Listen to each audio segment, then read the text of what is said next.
група за 2002 година D2!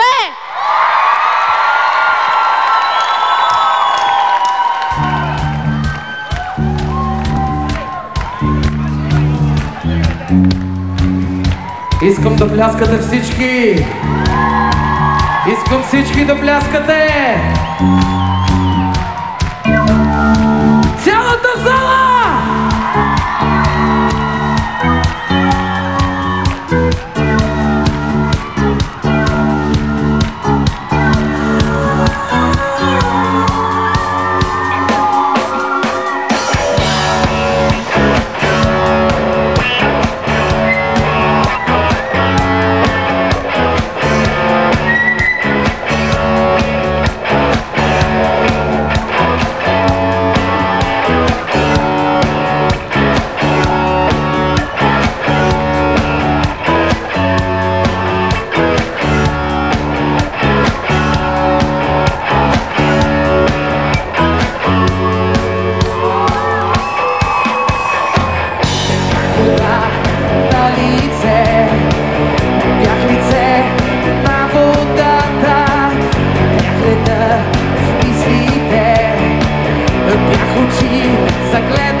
улица.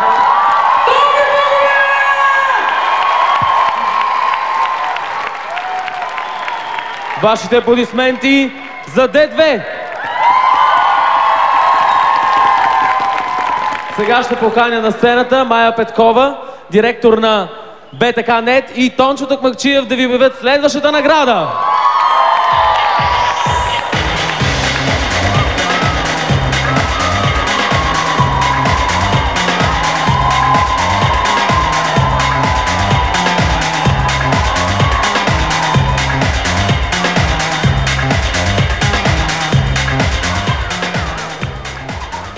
Добър вечер, уважаеми госпожи и господа.